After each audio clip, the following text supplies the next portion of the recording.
In case anyone has forgotten, we are still in the middle of Donald Trump's ridiculous and needless trade war with China.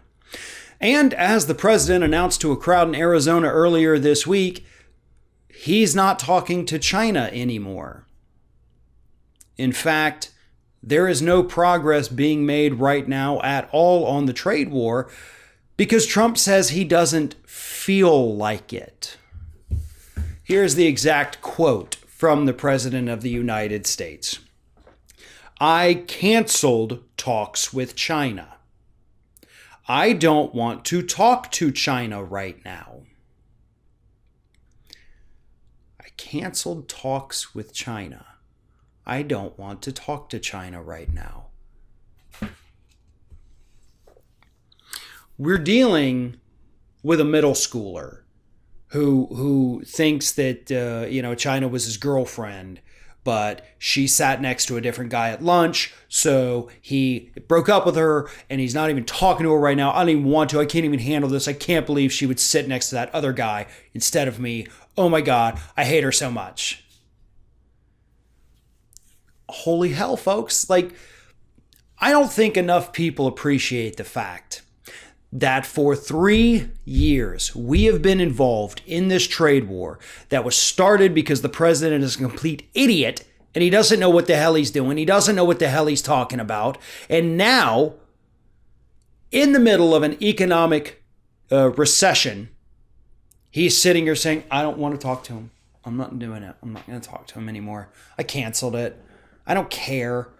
We're spending billions of dollars every year to bail out American farmers who are still going bankrupt at an alarming rate because of this trade war.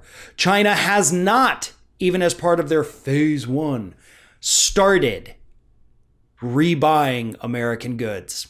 So nothing's changed. The only thing that's changed with phase one is that they're trying to crack down on intellectual property theft. I guess that's a positive, but really wasn't, something that was affecting our daily lives. The rest of the trade war is.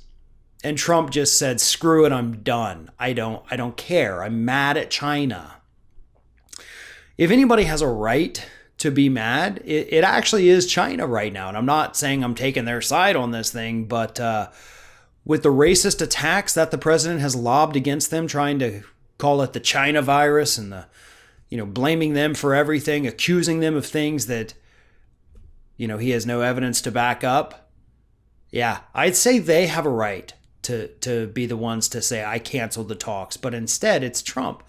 He treats them like crap and then has the audacity to say, I don't want to talk to you anymore.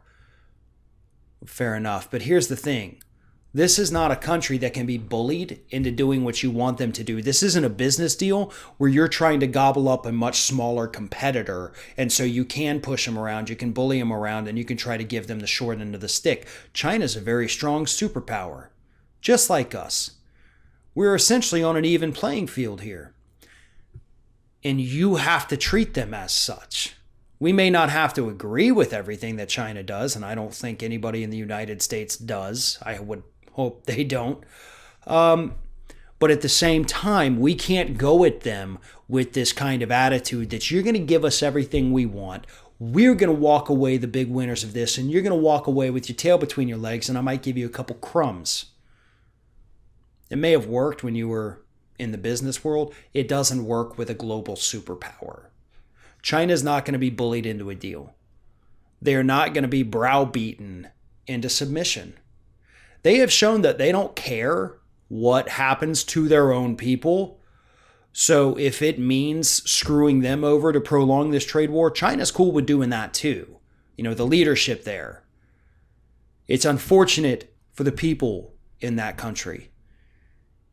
And we need to be a little bit more conscious of that. China's not the only bad guy in this situation, not by a long shot. We screw over other countries just as well. Making a deal shouldn't be this difficult, but when you have a raging narcissist trying to make the deal, then yeah, suddenly it becomes a little bit harder than it should be.